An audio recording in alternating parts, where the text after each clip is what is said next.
opportunity for all of us to learn together. So we asked Dr. Rentz to join us. So I'd like to thank the Clear Lake Yacht Club for having the event here this evening, and the town of Clear Lake for co-hosting this event, and of course Dr. Rentz for sharing his time and expertise with us this evening and presenting on this Shindo Aquifer and the project. Dr. Rentz?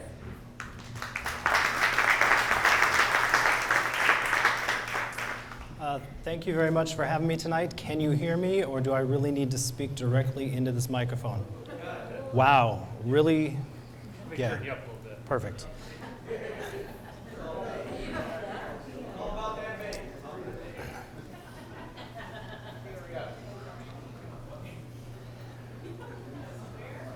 As soon as I step in your way, let me know.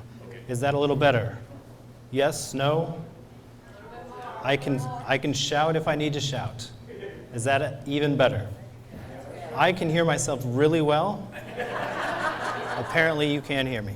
All right, we'll try this. If it doesn't work, we'll adjust. Thank you for having me here. I apologize that this is the most beautiful day we've seen in a while. And here it is at 6 o'clock, and you guys are watching me talk about science. There's a lot of information that I'm going to present tonight. You're going to learn a few things. Don't try to learn everything. Take one or two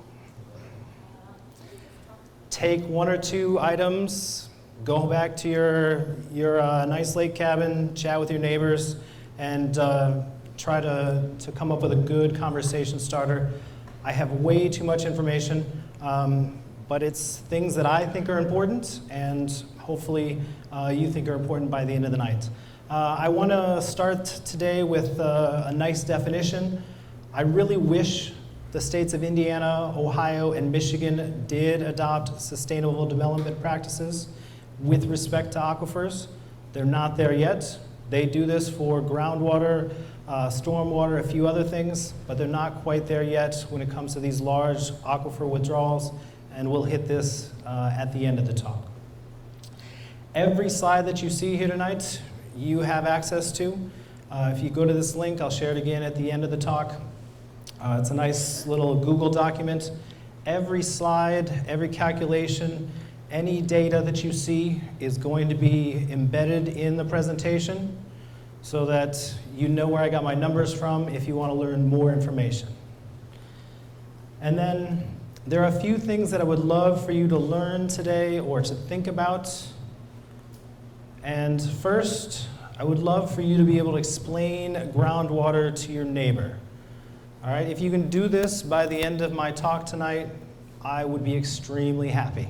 Understanding the interactions between groundwater and surface water, a little difficult. We'll try to explain one or two of them to try to dispel some of the rumors and misconceptions that are going around. On the how does it affect you side, I would love for you to understand what 15 million gallons per day means across the entire aquifer. I think 15 million gallons is a huge number.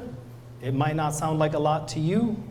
Hopefully in a little bit, it'll sound like a big number. I want you to understand that most of the impacts for this project are going to be highly localized. They may not affect you tomorrow, but they will affect someone tomorrow, and I want you to understand who that someone might be. And then lastly, we would love for you to figure out what this means for Clear Lake and the surrounding area, and we'll try to give you a few things to think about in this area as well. I'm not going to go in this order. These are the 6 things I would love for you to think about as I go through today. I'm going to make it a challenge. You got to figure out when I'm talking about what, but these are the things we want you to think about. All right, we'll start with some basic groundwater. I've got a few words I'm going to use. I have a few words I'm going to use. The first is aquifer. An aquifer is anything that holds water. So we're not talking about giant underground lakes. There are a few of those in the world. There's one in Mexico. It was highlighted in a James Bond movie. There are some giant underground lakes, but we are not talking about a giant underground lake. Today we're going to talk about water that is stored inside of rock aquifers, sand and gravel, There are all kinds of different rock formations that can hold water. First thing I need you to understand, the water we're talking about doesn't look like a giant underground clear lake.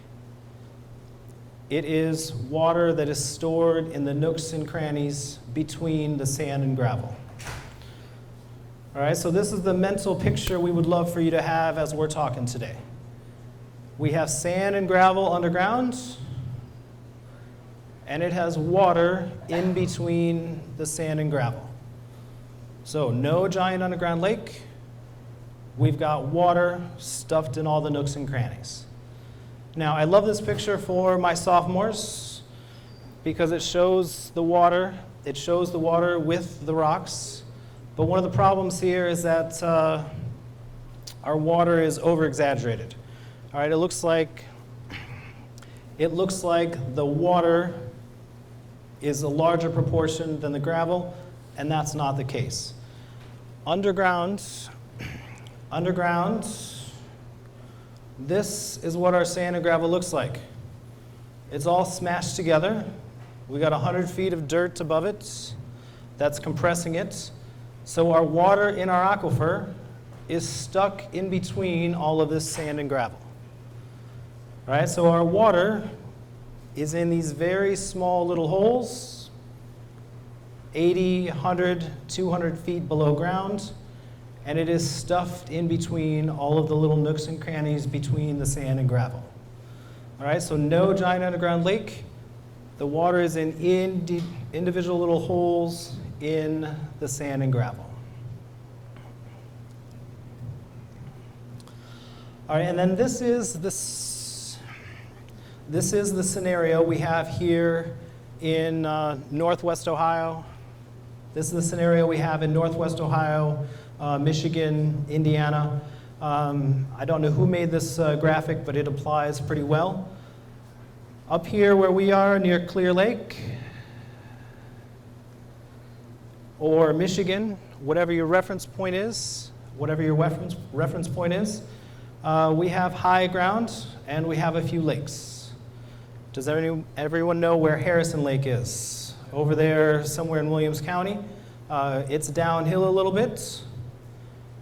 And our groundwater goes down, water falls downhill, and the water's flowing underground from Clear Lake, from Michigan, into places like Archibald, Harrison Lake, Fayette, and everything is moving from the northwest to the southeast. The other thing I like about this picture is that it shows you that we have two water tables. We have our confined aquifer that we're going to talk about tonight, this itty-bitty, teeny-tiny layer down here.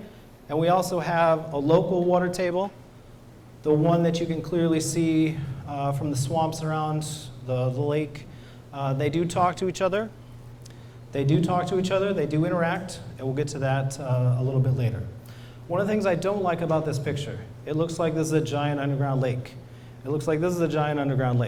All right, so remember, we've got sand and gravel. We have sand and gravel, and that's where all the water is stored.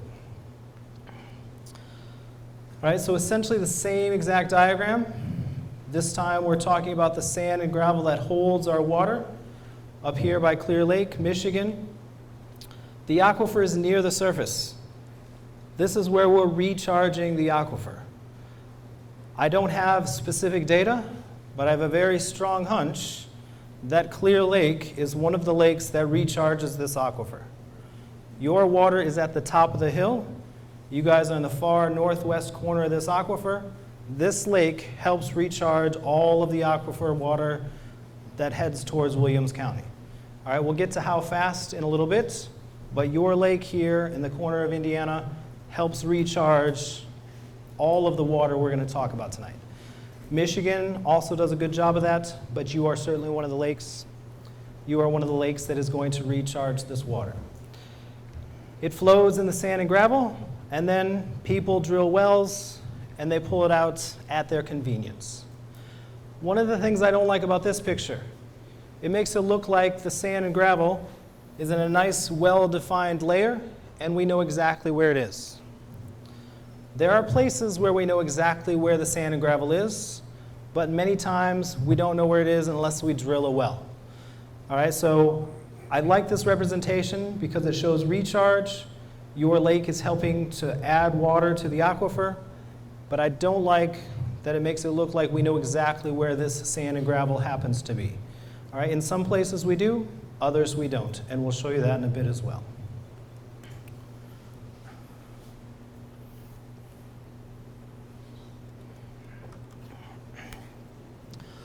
There are a few good reports that have good data for the Mission Doe Aquifer. This is one of the representations from one of those reports, and it shows you the locations of the sand and gravel aquifer, and it's highly variable. In some places, it's only 20 feet. Some places, it's 40 feet. Some places, it's 80 feet. Other places, it's 200 feet. It jumps all over the place. For the most part, we think it's connected. And then the other item we want to share here is that our sand and gravel, where all of our water is, it's sandwiched between two layers of clay. That clay doesn't transmit water well. That clay actually helps protect the water. All right, we have this clay over top. It helps protect your water from contamination, a few other things. And all of the water that we're going to pull is from the sand and gravel sandwiched in between. Depending on where you are, the aquifer can I shout? Yes. Okay.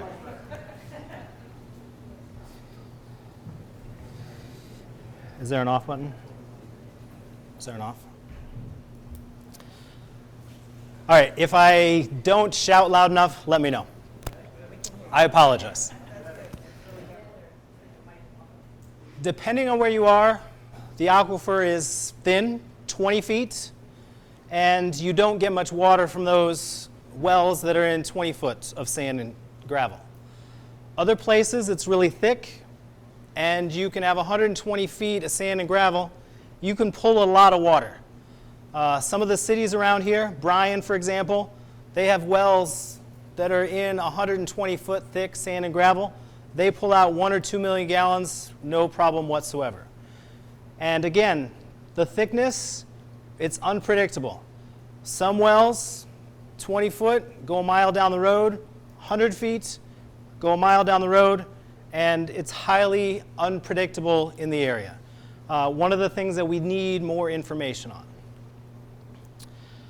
Some of the best wells in the area are in Williams County, and some of those are right on top of bedrock.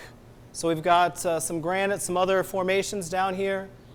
The sand and gravel is right on top, and then we have a nice layer of clay separating our aquifer from the top of the surface. And then I've got a few slides just to show you how important this water happens to be. These are all of the wells that have been recorded in Northwest Ohio. So we've got Williams County, Fulton County, Defiance County. These are all of the wells that they have records for. Now, one of the problems here, not all of these are drilled into that deep aquifer. Some of these are drilled into shallow upper aquifers, and we just don't know which are which. But we have some decent numbers. We know how much water these wells pull. It's about 6 million gallons in Williams County, 2 million in Fulton County, 2 million in Defiance County. And I'm assuming you can all add, that's about 10 million gallons per day in Northwest Ohio. In Indiana, this is part of Steuben County. This is Lake James. These guys don't count on this side over here. They're a different aquifer. Somewhere here in the middle of Angola, we have an aquifer split. Water on one side of Angola goes to Lake Michigan. Water on the side of town that I live in goes to Lake Erie. We have an interesting little split here in Angola. So some of these wells don't count, but you can see how many wells we have in the area that take advantage of this water resource. And then I imagine you all know exactly where your well is, but you all rely on these aquifers for your drinking water. All right, we show you those last absurd slides with all of those wells to remind you. There are a lot of people that are using this water for drinking water, industrial purposes, agricultural purposes. This is essentially the livelihood of all of our small communities here in Northwest Ohio, Northeast Indiana, and a few counties in Michigan. All right, without this water, most of our cities don't exist, most of our lakes don't exist, and we'll get to some of those concerns later on.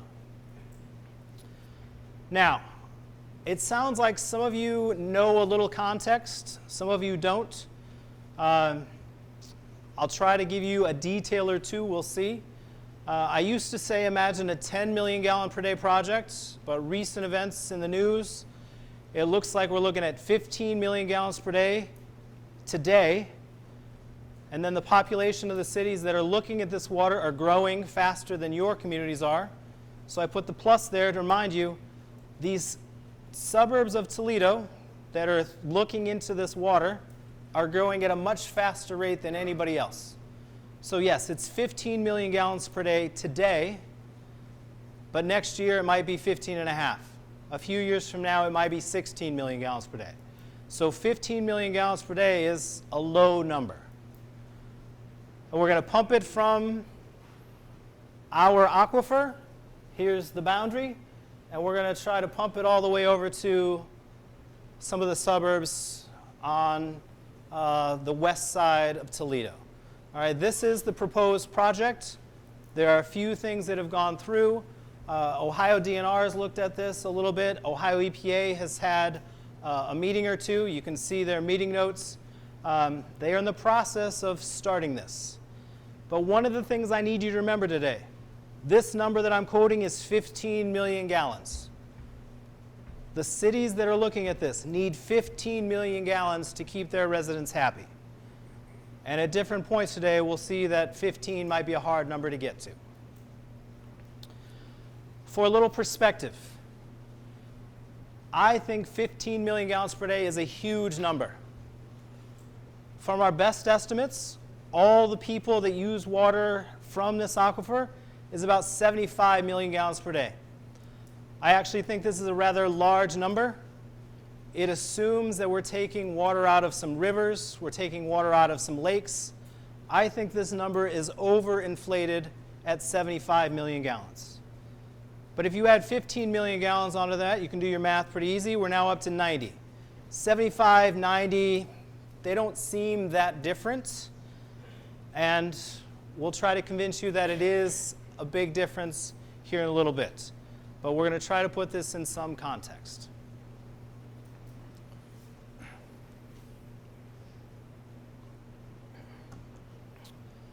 Every large well that goes in, most small wells that go in, we have permits for, we know exactly where they are. All of the large water users have to tell us how much water they take out each year. So we know exactly how much water the large water users are using. In Hillsdale, it's about 12 million gallons per day. Yeah, Hillsdale County. These are all counties. Thank you. Hillsdale County has some heavy ag, they got some large agriculture, they've got some industry, and that's why their number is the largest. DeKalb County, 7.4, Lenawee, 6.5, Williams, 4.6, Steuben, we're not using much of this water. 1.5 of this is Angola City proper, the rest is a few businesses and a little bit of rural. But this one singular 15 million gallon per day project dwarfs all of these. All right, we're talking about every large water user in the county is going to be dwarfed by one project shipping the water somewhere else. My wife is also an environmental engineer. This is the place she likes me to stop and say, do you really want that 15 million gallons per day going for somebody else's drinking water? Or would you like that 15 million gallons per day to be developed for new industry, new ag, or other things that you would like to use in the area? Stay here. Excellent. I got to make sure I say that, otherwise my wife gets mad at me. All right, we want to give you some context. This is a very large project. It's going to dwarf anything else that the entire county does itself. And we'll try to put in some more context in a bit. All right, for a second, I'm going to imagine I want to do this project. I got money from Toledo.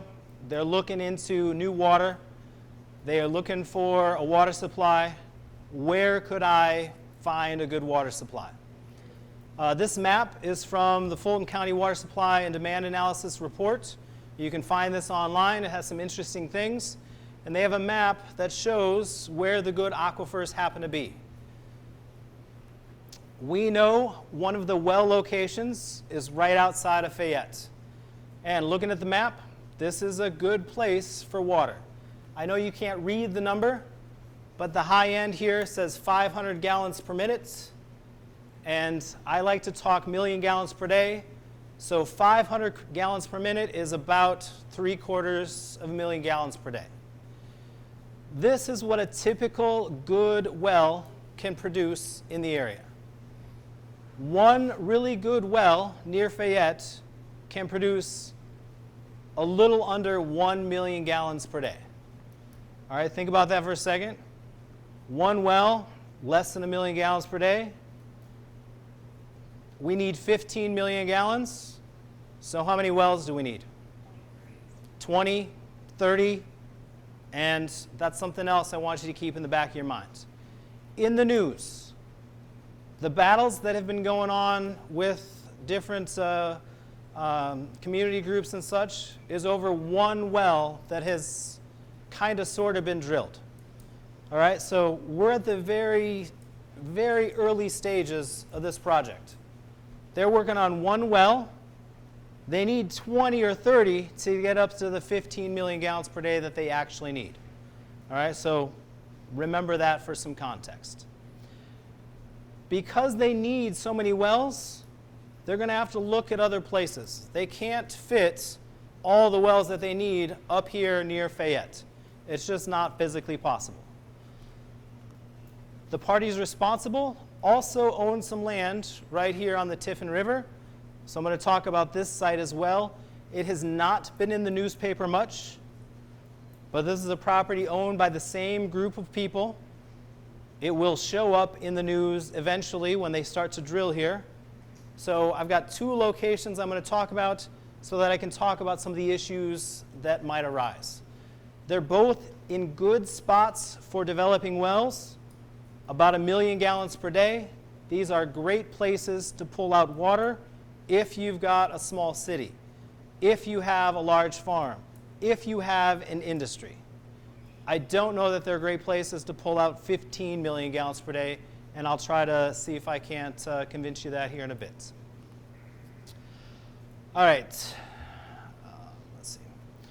All right, we're going to focus here on this Fayette site. This is the one that we have a little data for. They did do some test wells in December. I don't have any of the data. I will never see any of that data. Someone has some data on these test wells, but there is a little information that we have. We have the locations. They tested a well here on a farm, and they looked how it interacted with some other wells in the area. So they pumped the blue well, and they looked at how it affected the orange wells. I don't know if it affected the orange wells or not. I have not seen the data. I imagine I won't ever see the data. The purple well here. This is the well for the city of Fayette. It's not very far from this production zone. If I was the city manager for Fayette, I would be highly concerned. This water is going in right on top of my livelihood. I don't know what the city of Fayette thinks. It's been an interesting year or so. We do have a little bit of data. Because Ohio publishes all of their well records, whether or not you know this, Indiana also publishes your well records. If I have your address or your last name, I can go find the well information for your well. So one of the nice things is we can go in and we have a little bit of data. They looked at a well where the aquifer was about 90 feet, and they evaluated it at wells that are between 100 and 80 feet. And then they drilled a third well, and it happened to have sand and gravel aquifer in 2 locations, at the 70-80 they expected and also at 200 feet. This 200 feet is at the bottom of the aquifer. This is where we have those really highly productive wells, and it also happens to match where Fayette's well is. So, while they tested the blue location, they've written a permit in an application to use that lower well as their pumping well. This is the singular well that you've heard about in the news. This is the well that they have an EPA application in for, and it's at that deeper 200-foot depth. It's less than a mile from the Fayette City wells, and it's a little over a mile and a half to the Michigan border. Now, if I lived in Hillsdale County, this would be a big concern for me. It's not very far from my backyard. You guys are significant ways away. And then that permit that they wrote is for 1.7 million gallons per day. I don't know where they got this number. All of the data suggests that you can get about 1 million gallons per day out of a well. They think they can get 1.7. I can't wait to see the test data. It'll be interesting. Even if they can get 1.7 million gallons per day, is that 15? No. In order to get 15, they still need 15 or 20 more wells. So, that one well is going to turn into 3 or 4 or 5. And even then, they can only get 4 million gallons per day out of that one little area. And I'm going to call this a well field because we have multiple wells in the same area. 1.5 million gallons, 1.5 million gallons, 1.5 million gallons. We're in the 4 neighborhood. The reason I'm capping this at 4 million gallons per day, if they try to pump any more than 4 million gallons per day from any single area, they will certainly start to draw down their neighboring wells. All right, I don't have much data, but with the data that I do have, they will start to draw down all of their neighboring wells if they go more than 4 million gallons per day in a single area.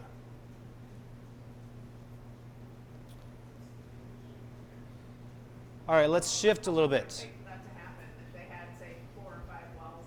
If they have 4 wells that are pulling 1 million gallons per day, within a day or 2, you're going to notice it from your neighboring well, if you're in the near radius. If you live in Fayette and you have a well, you are going to see that immediately. You guys are not going to see it for quite some time. With the type of ground that's there, what is the cone of depression or whatever? We'll get there. We'll get there. We'll get there. All right, I want to shift just a little bit to start a different conversation. That Fayette site can only get about 4 million gallons, maybe 5 in the outset. So they're going to need a few other locations. I don't know where those locations are going to be. A few farmers have been lining up to say, yes, drill my land, take my money, take my water. It's been interesting. There have been a few folks on the Farm Bureau that have been fully supportive behind this. So there are certainly people that are behind this project. There is one location that I can imagine does get pumped because this is land that Artesian of Pioneer happens to own. It's right on the Tiffin River, right off 69. And this is another site I want you to think about. For a little context, what's nearby? I've only been here 9 years. I don't know most of these things. I've been to Archibald once or twice. I've driven by the site a few times. All right, there isn't much in the area except for farms and a river. There's no cities, so that's a plus. But if you happen to have a farm in this area, we'll talk about drawdown here in a bit. Now, I want you to cut a slice through the earth and think about this water for a second. It's not a giant underground lake. It's water in a really thin band of sand and gravel. 80, 100, 200 feet below ground. And if you take the maximum values, 120 foot thick, over the entire area that this person owns, there's about 860 million gallons of water under this property right now. Sounds like a lot. But if I'm pumping at 10 million gallons per day, how long does that last? Yeah, not very long at all. We pump for 5 million gallons. It's 100 and some days. We're about a half a year. All right, so the quantity of water sounds large, but we are pumping at very high rates. It's not as large as you think it is. Now, after 180 days, we're not going to pump out all of the water. The water is going to start rushing in. It's going to start flowing towards the well. And that's why we need to talk a little bit about confined aquifers. And I apologize, we got a lot of science here in the next 5 minutes. We have a nice confined aquifer. We have sand and gravel sandwiched between clay and clay. So it behaves a little differently. The water in this aquifer is under pressure. When you tap a well, the water doesn't rise just to the height of the aquifer. It's under pressure. The water rises in the well. And if it's under enough pressure, you can have an artesian well and it can spill out. Do any of you have any artesian wells on your property? Has anybody ever been to Pokagon? We have a nice artesian well at Pokagon. Perfect. It's under enough pressure, it can actually force the water up out of the ground. There's so much pressure. In other locations, the pressure isn't as much, and it'll just rise to some level in your well. Now, where this rises in the well, this is what we care about. How high does it rise in the well? That's the information we need to think about. And we've got a fancy word for that. That is the potentiometric surface. I apologize. I teach sophomores. This is a huge word for them. I don't have another word. I apologize. It is essentially how high the water rises in the well. This is where your water actually is. As soon as you put a well in, the water will rise to this level. And then if you don't have a pump on, that water level will be constant across your farm field, across the city. And we would love for that to be nice and stable. As soon as you turn a pump on, we end up with a cone of depression, and we end up with water rushing towards the well. This area here is where the water is being taken from. So, as soon as we turn the well on, we start drawing down the water, and we start changing that potentiometric surface, how high the water would rise in those wells. The larger the well, the larger the drawdown, and then there are two numbers that we look at. First, how far do we draw down from that potentiometric surface? This is what I used to cap my number at 4 million gallons per day. Any more than 90 foot of drawdown is going to affect neighbors, and that's why I've put 4 million gallons as my how much you can pull from one area number. The other thing we care about, how far out does this well reach? All right, does this well reach 50 feet? Does it reach a mile? The radius of influence, how far the well reaches for water, is also something that we need to think about. And fortunately, someone else has already done this. In 1989, Mr. Cohn did a nice study on Williams County. That's where we have most of our data. And he looked at the impact large pumping projects would have. He put in a 5 million gallon per day project, three 2 million gallon per day projects, and a few other projects. He thought if cities expanded, if industry expanded, this might happen. And he thought about 6 and 5 million gallons. He didn't think about 15 or 20 or 30. He thought about 5. So This is his data. I haven't manipulated anything. Our radius of influence here is the radius is about 1.5, 2 miles. The diameter is between 3 and 4 miles. These large capacity wells reach out 1.5 to 2 miles, depending on how much you happen to pump and which part of the aquifer you're in. All right, using his data, I've tried to make some estimations for where these projects would take place. So here's Fayette. And for 4 million gallons per day, we're at a radius of influence of about 1.25 miles. So the wells reach out at least 1.25 miles. And even at that part, there's still 5 meters or 5 feet of head that we're missing. And we'll talk more that they might even reach a little farther. All right, but these wells are reaching out a fair bit. Remember, we need a lot of water, so we got at least one other 2.5 mile radius well field. We need 15 million gallons. We need 5 or 6 well fields to fully accomplish all of the water that Toledo suburbs need today. If it goes to 16 or 20 million gallons per day, we got to add a few more well fields. And then the last little detail, the EPA requires that you have twice as much capacity as what you need.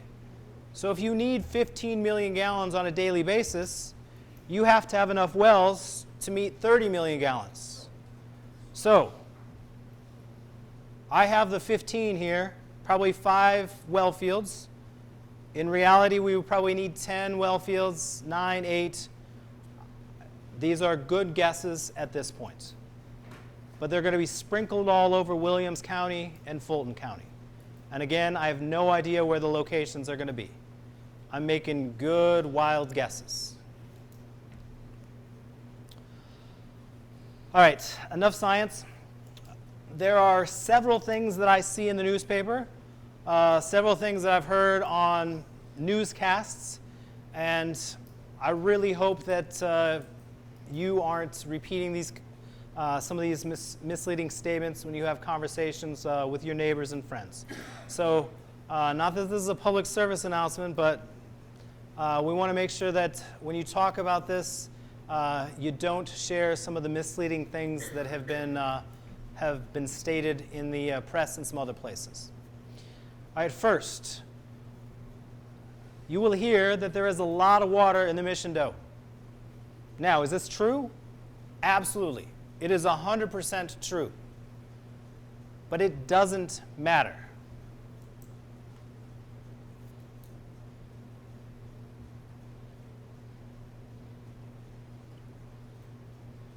All right, we'll show you some groundwater speeds here in a second.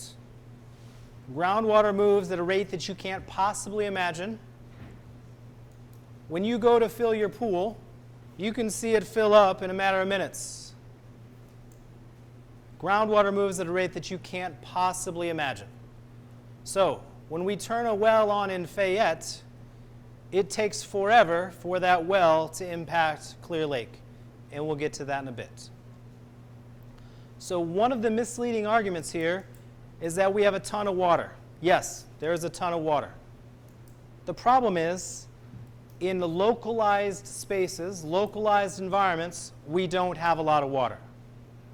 In Fayette Township, in Fulton County, there isn't a ton of water. There is a very specific amount of water. All right, for our groundwater rates, groundwater typically moves from here to Archibald, almost at a 45-degree slant.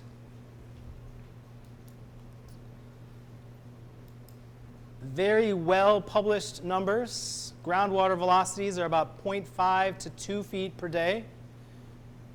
I know you think you know what 0.5 to 2 feet per day is, but you all know what's coming next. All right, your average garden snail moves at 3,800 feet per day. All right, you cannot possibly imagine how slow the groundwater is moving. It's moving, yes, but it is barely creeping along. It is moving very, very, very slowly. Now, why do we care about how fast or how slow the groundwater is? All right, just for a little illustration, this is the Michigan-Ohio line. I spoke at Hillsdale sometime over the winter, and they're all Michigan folks. They're all worried about Michigan water. It's about 2.25 miles from the Michigan border to the Fayette wells. At a slow velocity, it takes 27 years for that water to go. When you turn on a high capacity pump, you can affect the rate at which the water goes.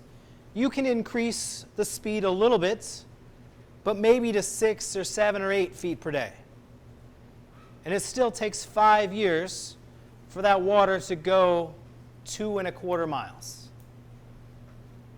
All right, water moves very, very slowly. Now, when I turn on the well, I don't have access to all of the water in the Mission Doe. If I turned on a 10 million gallon per day pump here in Clear Lake, would I have access to all the water in Clear Lake? Yeah, pretty much. I could drain it pretty quickly. But because our aquifer water has to travel between the sand and gravel, it is very, very slow, and we don't have access to all of the water. The distance between here and Fayette protects you a little bit. All right, so my take-home message here, even though we have a lot of water, it's not available. All right, my local water is my local water. Archibald can't touch your water. And that is one of the nice things about this, right? It takes a significant withdrawal from a lot of places to affect everyone. And we'll get to that in a bit. All right, I'm a teacher. I have to ask questions in the middle of a talk, otherwise I get bored. I'm assuming you all know the counties nearby. We just told you that groundwater moves very, very slowly. There are 4 counties that are going to contribute water to this project in the next little bit. Do you know what those 4 counties happen to be? Hillsdale? Williams? Fulton? The one you're going to forget about in Michigan, Lenawee. All right, those are the 4 counties that are actually going to contribute. The rest of us, we are far enough away, or geographically we're in the right spot. Only 4 counties are actually going to contribute to the project that has been proposed. So, I would like to change my pie chart from earlier. Now, does 15 million gallons per day look a little larger? All right, we're not talking about 15 million gallons per day across the entire aquifer. We're talking about 15 million gallons per day localized across some very small areas. And this becomes a very significant chunk. This singular project would represent 1/3 of all water withdrawals in this 4-county area.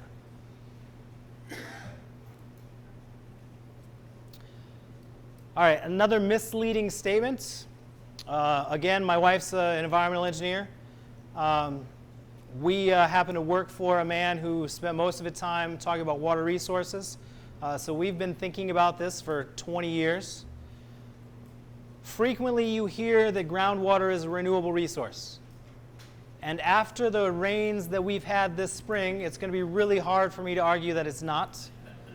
All right, most of your land is probably a little flooded. My backyard is a little swampy. It's really hard to talk about water as a non-renewable resource after the spring we've had. Groundwater is a renewable resource when you manage it correctly. However, as Americans, we have not managed our groundwater well. I grew up here in Iowa. We farm right up to everything. My house was on the edge of town. I had a cornfield on 3 corners of my house. We farm up to everything. My wife is from Kansas, right here in Kansas City. They farm everything. Her aunt actually lives right here in the middle of the worst of it. We have done a really bad job with groundwater. Everywhere that you see red and orange, we have overpumped aquifers for 50 to 100 years. There are only a few places where they're recovering. We have a few places in the Pacific Northwest where they're recovering. But there aren't many people out there, and that's one of the reasons that they're recovering. Everywhere else, we have been overpumping aquifers for a very long time. Go ahead. Do we know how much the use that's already happened in Williams County has affected the pressure? I mean, they used to call Bryan the Fountain City, and they were flowing artesian wells, and those have been gone for years. So Absolutely. how much has the current use already lowered that pressure? So this is one of those things where drip by drip, little by little, we all get accustomed. If you can remember those days, you might be the only person that remembers those days. And we need people talking about those types of things. Absolutely. Just a reminder, we have dropped water levels across the country in all kinds of ways. This is the worst of the worst. This is the Ogallala in Texas and Oklahoma. There are places where they've dropped the water table 150 feet. Now, we don't have 150 feet to drop, so we can't possibly do that. We've got about 75, 90 feet that we could drop. But to say that water is exclusively a renewable resource is a little irresponsible. We have to make sure that our withdrawals are less than what the aquifer can actually do. Now, our current problem is that nobody is checking what the Mission-Doe aquifer can actually do. The Ohio laws, the Indiana laws, do not require anyone to figure out how much the aquifer can actually yield. All right? Essentially, the permit process is drill a well, we'll test it. If over the 2 days you can pull out the water that you say you can, that's how much water you'll be able to pump for the rest of time.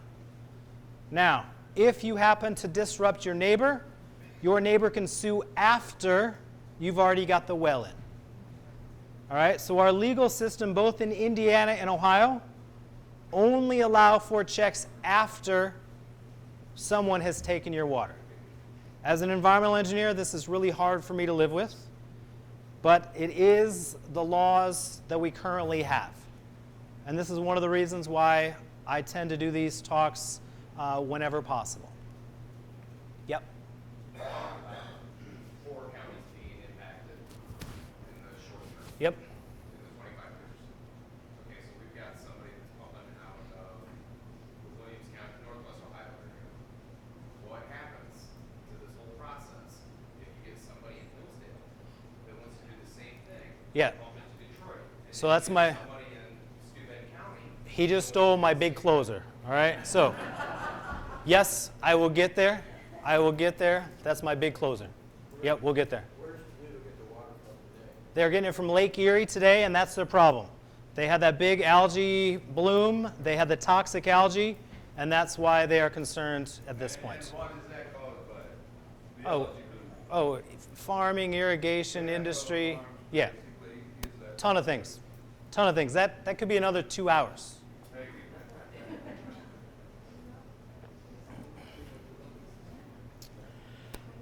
All right. I got plenty of time for questions at the end. One of the other things that people are going to say to you, hey, we got a lot of recharge. So what if I'm taking out 15 million gallons per day? It's going to recharge. We get 35 inches of rain here. With this spring, we're going to end up with 45 inches of rain. We get a lot of rain.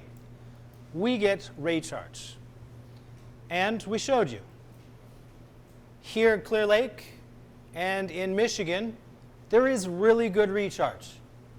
You guys actually have quite a bit of water that goes into the aquifer, but it is highly regional. And does it matter? If we have good recharge in Michigan, it still takes 5 or 10 years to get to our project. Now on to the rainfall. We've had a ton of rain, and this is going to be an interesting and hard argument. This is my new set of slides. We'll see if I can pull this off. Rainfall does recharge the aquifer. We have this clay layer on top. It's a little leaky, so there are places where rainfall can trickle through. We can get water from the surface into the aquifer. But remember, this is clay. Clay doesn't let much water transport, so we're not getting all 35 inches of rain seeping into the aquifer. We're getting between 0 and 10 inches into the aquifer. And it really depends on where you live. Here in Clear Lake, you guys are getting about 10 inches of rainfall into the aquifer. You guys are in great shape. If the apocalypse comes, tornadoes, just keep those wells running. You guys are going to have plenty of water. There are places where there's essentially no infiltration. And then we do have some really good data out near Fayette. They get 8 inches of water from rain that actually gets into the aquifer. Not all 35 inches of rain gets into the aquifer. Only 8 inches gets into the aquifer. The other 27 or so runs off into streams and creeks. So when somebody says it's been really rainy, it doesn't matter. Only 8 inches of water actually gets into the aquifer. Now, we'll go back to that radius of influence just a bit. How far out that well reaches. Here is the Fayette production well for 4 million gallons per day. This is an estimated reach. If we multiply 8 inches over this entire area, we get about 1.5 million gallons per day. Is that enough for 4 million gallons? Not so much. So this is the radius that Ohio EPA calculates. I'm going to be a little more conservative. I'm going to reach out 1.8 miles. That is as far as the well could possibly reach. And if you do that, you can get exactly-ish 4 million gallons per day.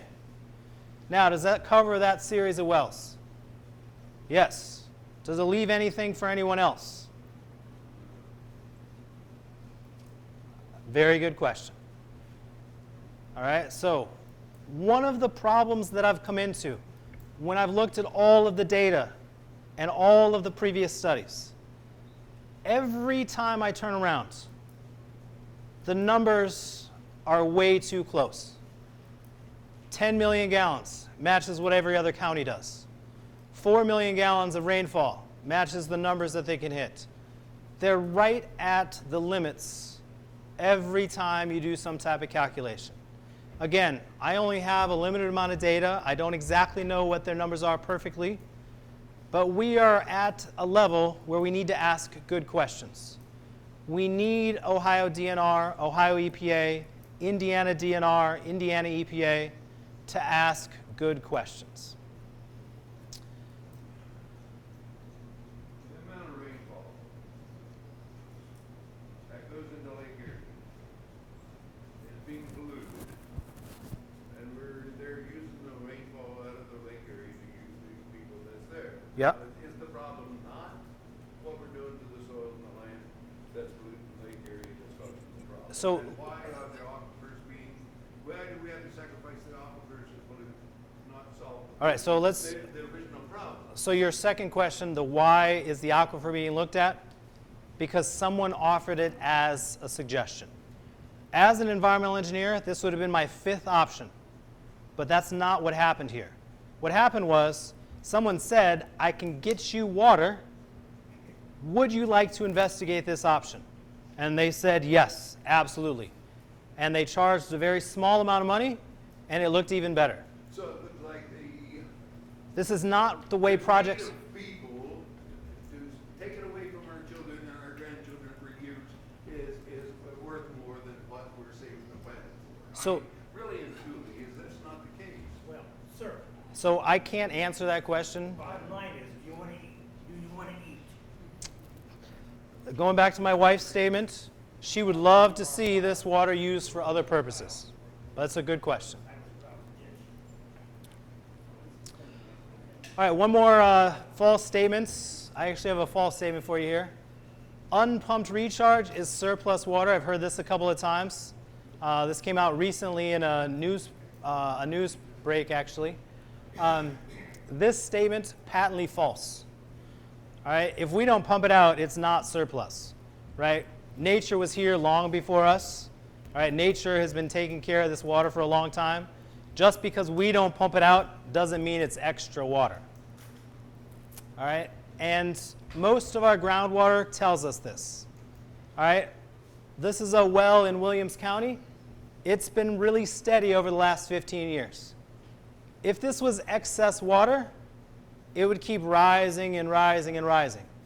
It doesn't rise because some of this water goes into creeks and streams, other goes to watering fields. Nature has a good purpose for this water. And then a last little bit of science.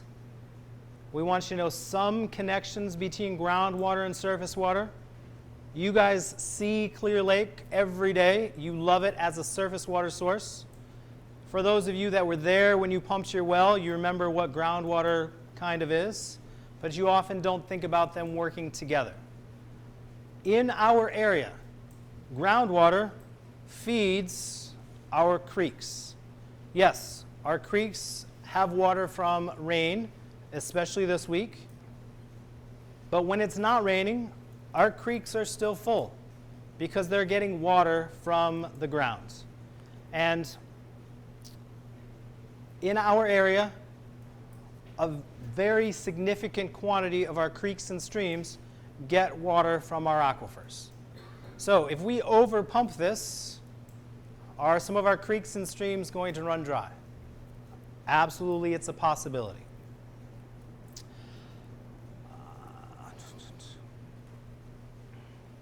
All right, early on I said I wanted to let you know what might impact you. Here you guys are. This is the direction of groundwater. So we're not exactly getting to Fayette, but we're going to do the distance to Fayette. It's about a marathon. And at 2 feet per day, do you care? Maybe. How many generations have your family been on this lake? Maybe you haven't been here for 150 years yet, but maybe you'd like to be for the next 150 years. At 6 feet per day, it's about 60. All right, so for you, are you guys really well protected from this individual project in Fayette? Absolutely. It is likely not going to impact you anytime soon. But what happens if these wells go into Pioneer? The gentleman responsible here, he's the mayor of Pioneer. He's got connections. Maybe the wells are going to go in Pioneer. That's only 13 miles. Now we're talking in your children's generation, we could have some impacts. And then back to the comment earlier, what happens if pump number 2 goes in and we sell our water to Detroit? What happens if Ann Arbor's looking for water? What happens when Fort Wayne realizes they can no longer use the river? Now, instead of one project, now we've got many. And this is my wife's other slide. All right, she isn't really concerned about this singular project. We don't live in Fayette. If I did live in Fayette, I would be freaking out. But we don't live in Fayette. We live in Angola. We're on the far side of the aquifer. You guys are on the far side of the aquifer. So we're not worried about a singular project. we are worried if this works. If he pumps 10 million gallons per day for 5 years and it looks like it's stable and sustainable, who's going to stop the next person from coming in? Who's stopping Fort Wayne? Who's stopping Elkhart? Elkhart's got a lot of water. Who's stopping whoever from pumping the next large water withdrawal? All right, so my wife and I are concerned, yes, absolutely for the local impacts, but we're concerned about the next series of projects. Does this get to your points? Excellent. All right, I got 5 more minutes. I'd love to wrap up with a few key things to freak you out a little bit. All right? So this is the part I get in trouble for. Everything I've showed you so far is not my data. It's everybody else's data. For a few minutes, I want you to think about a fully successful 15 million gallon per day project, and all of the wells are here in Williams-Fulton. They're pulling 15 million gallons per day from 4 or 5 different well fields. They're pulling 15 million gallons per day from that one little area. First, could streams in this area run dry? Absolutely. If you have a stream up in that pumping zone, some of our streams here are only running 15 million gallons per day. If we're pulling 15 out, where is that water going to come from? Harrison Lake State Park, not too far away. I imagine this is fed by groundwater. It could drop. Somebody's already talked about the artesian wells. They no longer run.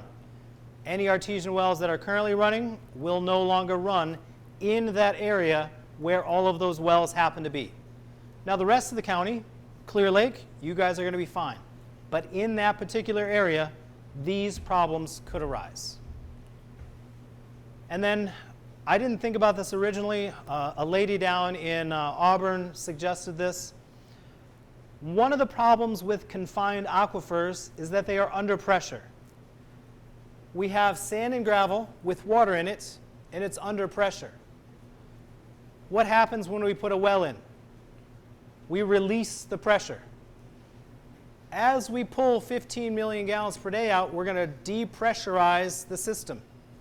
That pressure is keeping this upper layer in place.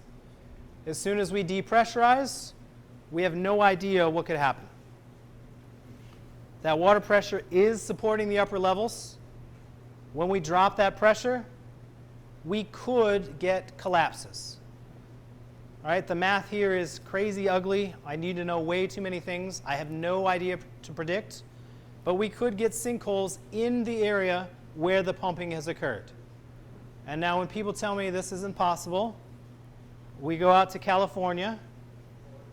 In California, they have dropped the soil level almost 30 feet. They have depressurized their aquifer, and it has dropped the soil level 30 feet. Now, we can't possibly do that. We don't have enough water to pull out. But we could certainly drop the soil level in that area where all the wells are, depending on how much water gets pulled out. And I have no idea how to predict this, but it is certainly a possibility. And then the last little item here, the folks from Toledo have been drinking soft water for a long time. Lake Erie has soft water. Are they going to like the hard water that comes out of your well? Probably not. It needs to be softened somehow. I don't know how they're going to soften it, but 1 or 2 of the softening processes generates a lot of contaminants, up to 10 or 15%. So you could have a 1 million gallon per day waste stream coming from the project. Now, only going to occur where those wells are, but it's also something that hasn't been brought up all that much in the public. It's something we need to investigate. And then this was brought up a little bit earlier. We've talked a little bit about Toledo. I've got a few slides to shift our focus to them. Toledo has a lot of water. They got the Maumee River running right through. It could supply plenty of water. It could supply all of these 15 million gallons really easily. We've been doing water treatment for 200 years. We know how to treat this water. I grew up on the Mississippi River drinking Mississippi River water. We know how to treat this water. For some reason, it is not being investigated currently. Beyond that, there are groundwater wells beneath parts of these suburbs. The airport is in this region. They're not the best wells. They're not 500 gallons per minute, but there is water in aquifers below the Toledo suburbs. But instead, we're talking about Fulton and Williams County. All right, we'll end here. Thank you for your attention. If you're looking for the slides, make sure you take a picture. And I have time for questions if you do. If you have other places to be, please don't hesitate getting up and migrating.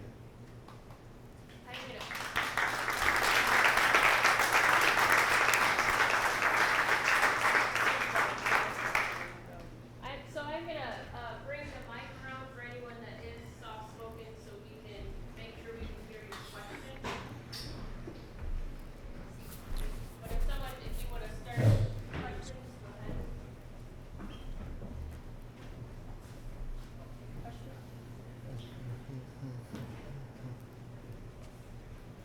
I have more questions than I can articulate, but I am from Toledo, and there's a lot of politics around why they're going out to Pioneer and Bryant or whatever. So, it has to do with the contracts that Toledo has with those suburbs, and, there's a new mayor now, I hope that helps, but it's a real problem for Toledo too, that these suburbs are wanting to go another direction.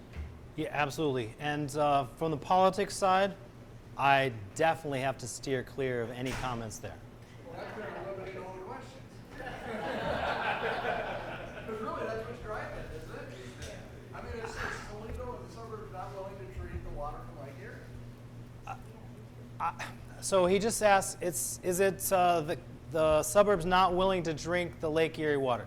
So that might be a small, tiny little bit, but it's not like they don't want to, right? They already have the system set up. They've been doing this for years. The water prices have been increasing. The suburbs think they've been taken advantage of. I think that's all true. So, yes, the politics here is driving this, but I don't have any suggestions for how to change that side of it. Not to get on political sides, whatever it may be, but what are the state rights? As an environmental scientist, what can you tell us and fill us in on that? How So- can Indiana protect its citizens and its natural resources from being robbed and used in another state? And So- the same thing would go for Michigan, because we're both competing. So what can be done to protect those natural resources that are contained and started? So his question is, how can Indiana or Michigan protect themselves if they feel like their water is being taken? That is the longest, most painful process you can imagine. There are a few states that are currently battling on this type of issue. But the way Indiana regulations are currently written, you cannot take anyone to court until you can prove that they've stolen your water. And for Indiana to prove that this project stole its water, you saw it's going to take 100 years. Right? In 100 years, we can start collecting data to show that this project stole our water. And currently, that's the way it happens to be. Now, Michigan, they might be able to do things a little differently because they are so close. They could put wells in positions where they could observe detrimental effects. Michigan could probably investigate this very, very quickly. But as far as I know, each of the 3 states we're worried about here do not let you think about anything until you can prove that your water has been stolen. And even in that case, the Indiana DNR has actually ruled for the person stealing water on numerous occasions. It really depends on the situation, the scenario, and a whole lot of things. So from an environmentalist perspective, and I am a tree hugger, I don't see any way out here. Who, I understand in Ohio, the people own the water aquifers. Is that true in Indiana or Yeah. vice versa? Who Uh, owns the water? The person that owns the water is the person that pumps the well. Is that in Indiana? Is I that a think, state thing? I think it's the same in Indiana and Ohio. Their rules are written a little differently, but they essentially function the same way. On your property, if you have a well, you own the water. And if it comes from your neighbor after a few days, so be it. You still own it? Yep. Yep. You're next. He's had his Yeah, hand you, up for a long, long yeah, time. he has.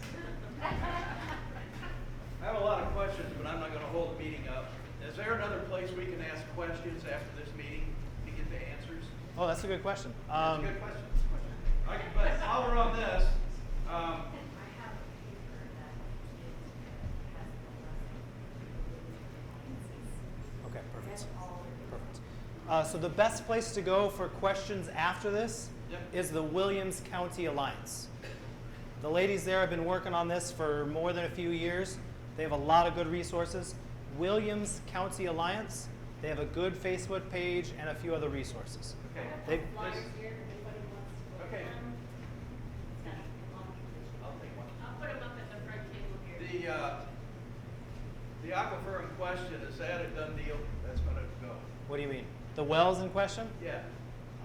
So that's the hard part. They need 25 wells to make Toledo happy. They have a petition in for 1. Now, 1 well is not 15 million gallons per day. And then economically, it looks like the pipeline is feasible. I don't know. Is there a pipeline in already?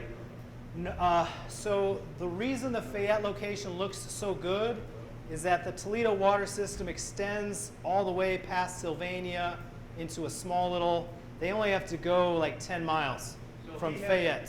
So they have, whoever the they is, the mayor and his constituents, that's already a done deal. They're gonna have a well, is that correct? It's making us feel good sometimes, like it matter. I don't, Just asking. so 2 weeks ago, I didn't feel good and I thought Ohio DNR is going to push this through. But recently, again, they have a petition in for 1 well. They got to do that 20 more times. The first time they put in a petition for a well, 700 people showed up at the Fayette High School to complain. All right, so when they put in well number 2, how many people do you think are going to show up at the high school? Right. I don't know, but once they get 1 well in, it's like a foot in the door, to me. I mean, Yeah, but the capital costs here, right? The cost for that 1 well or the second well, and then abandoning that is rather insignificant, right? The cost there. The real thing here is the treatment plant, and I have no idea what the treatment plant's going to look like, and nobody's talked about that, and that's. why are they putting all this effort into this well in this area when, like you said, and again, I'm not as knowledgeable as you, why isn't somebody in Toledo going to help themselves and get a committee to offset it by using the water they have there?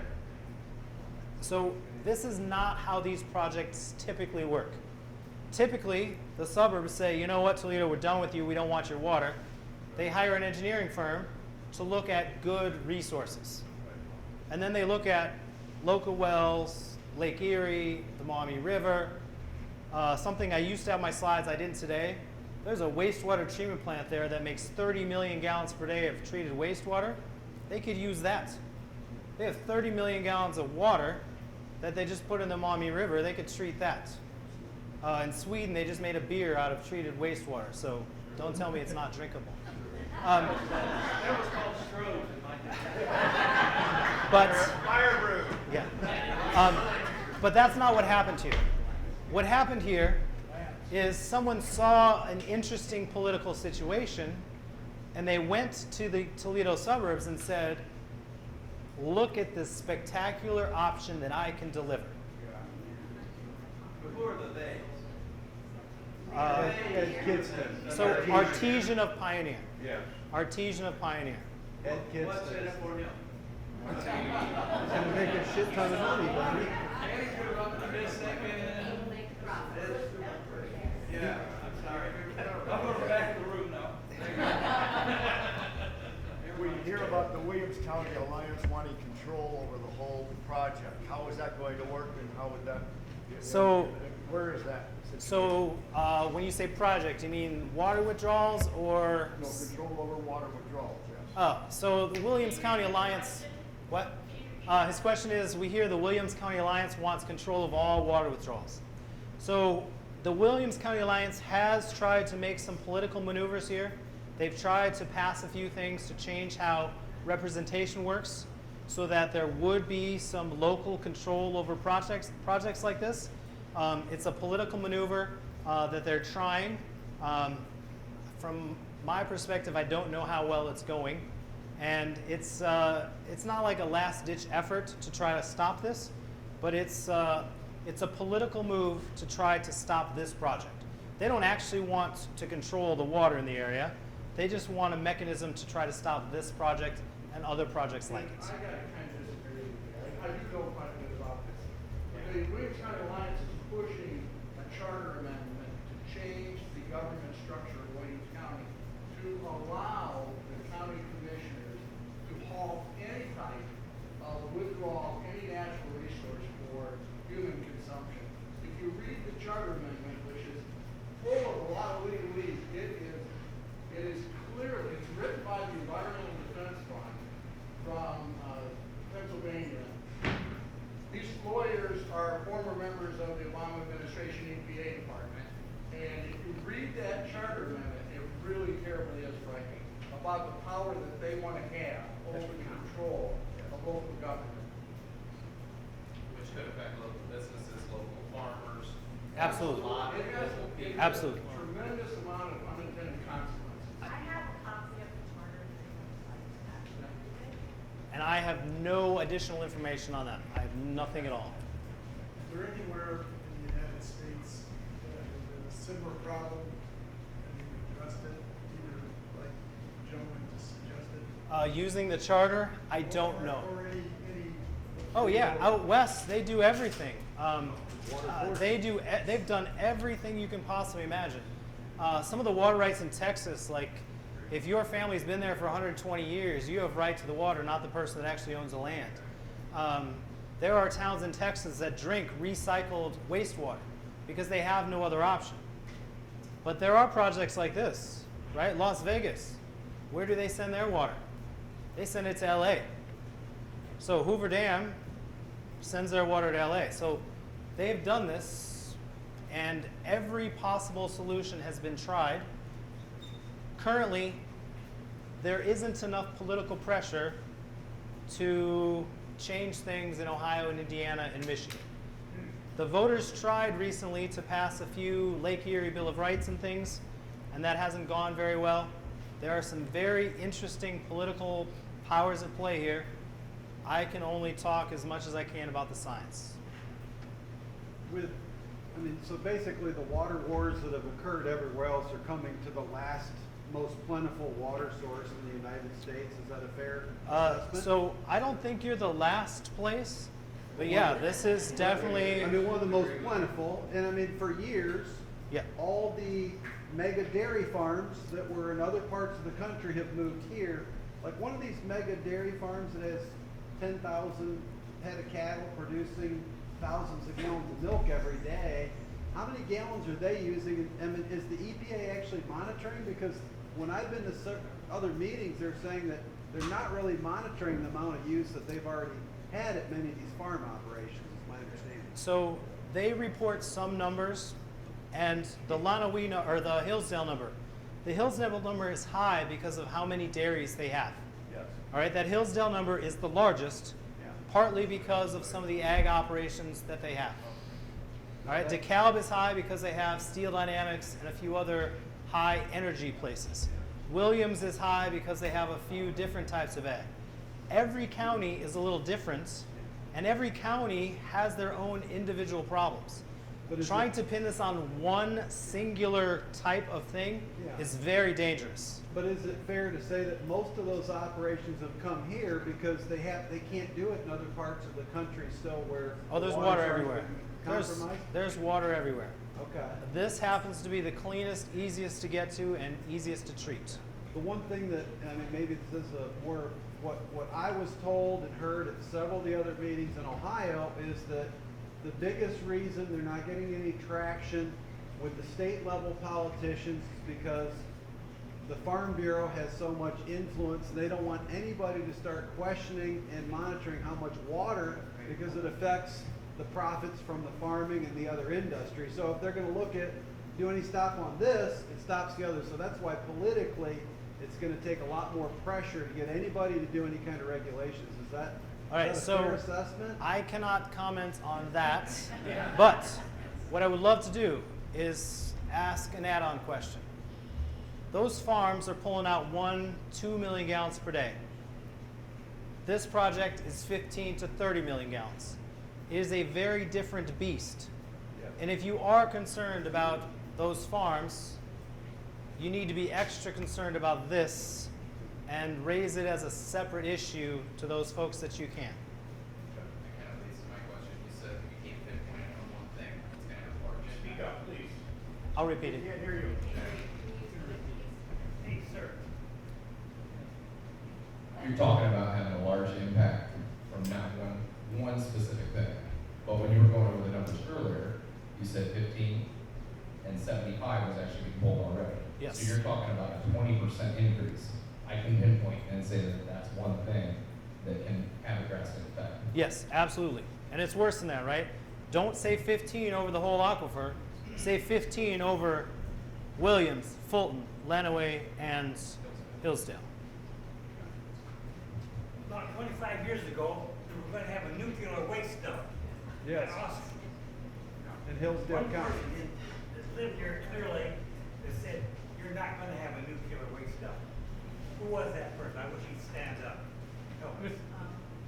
Used to run the. There's no nuclear waste dump in Austin, Michigan. Well, I was at meetings with my grandparents in Hillsdale County when Ralph Nader came in and fought about it. So we have a question here in the back. It's actually more of a, well, question and comment. First of all, I want to thank the Conservancy for pulling this together. But I think we've got a lot of people here that have a lot of opinions. So education is great and your slides are fabulous, but what's the call to action? Whether people are for or against it, what is the next step people here take? So this is the thing that I struggle with. In my position at Trine / used to be Tri-State, I don't know that I can even remotely look to be an activist, Okay. even though I want to be the tree hugger. But so I don't know that there's any pages to go if you're for this project. The Williams County Alliance is the place to go if you see this project as a problem. All right, they have good resources and they have additional information. If I were to give you a suggestion, you need to talk to your state representatives, or you need to talk to your relatives in Williams County, Fulton County, and Defiance County, and they need to talk to their state representatives. We did have state representatives at one of my first meetings in Auburn. I don't know what their opinions were or whether or not they've changed. We've written letters to the governor. I don't know how far that went. The best thing that you can do is talk to your representatives and make sure that they understand your concerns. And then you don't even need to bring up science. You just need to say, I am concerned about the future of my water. And that is essentially all you have to say. Can I ask a science question? Yeah? Since we are at Clear Lake and Little Long Lake where Yep. we're on the highest ground essentially between Lake Erie and Lake Michigan. There's very little watershed into the lakes, and a lot of that lake water comes from the springs through the hydraulic pressure. Is that true? So With your exchanging? lake appears to be the high spot. Yes. If you pump a well out here, it rises to the level of your lake, right? Yes. Your lake is the high spot. Your lake feeds everything else. And so do lakes in Michigan. So if they get this done, even though it could be years down the road that depression and that aquifer, the water level, will we be some of the first to be affected here because we're on the higher ground over So time? in Indiana, you are likely the only lake that would be impacted because of your location. Lakes like this in Michigan that are closer are going to be impacted far quicker. 100 years from now, this lake could drop the level due to this project. It is absolutely a possibility. But we're talking 100 years. We've actually, Too far south. Actually, Hamilton Lake is connected to Lake James. It's crazy. So we'll take a couple more questions and then we're gonna wrap up. So, first the thing. years that we've had drought, we have lowered the lake level. All right, so he said the And years. Pete's- and this is just in the last 15. And Pete said it did not come back with all the rainfall we had because we still hadn't filled the aquifers. Yeah, so his comment was we have had droughts, it has dropped the lake, and it didn't come back immediately with the rain. And that's because groundwater goes slowly. It's recharging at that point. I didn't even get to climate change, drought, and all those other things. If you add all of that else on top, you add all the tiling in the farms, our recharge rates are much less, and this problem could definitely be worse than I suggest. Last question. I'm sorry, it's not a question. Oh, good. It's a comment.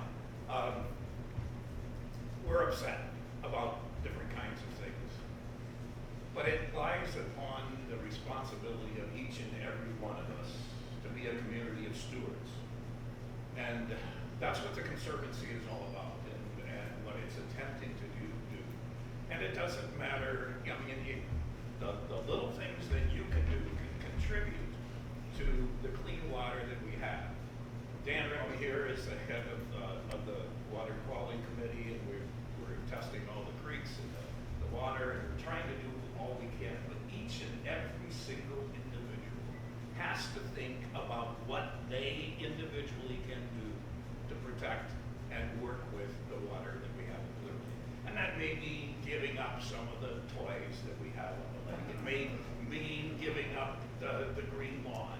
It may mean giving up the huge houses that we are putting up. All those kinds of things are important for us to be alert to be a community of stewards. And that's what the Conservancy has been working very, very hard to do. And it needs your cooperation and your help. So I commend Bridget and the Conservancy for arranging this particular thing so that we can become aware and be that community of stewards that we need to be. Thank you very much for your time tonight. I will stick around for a minute or two if you have questions. Otherwise, you can reach out through Bridget.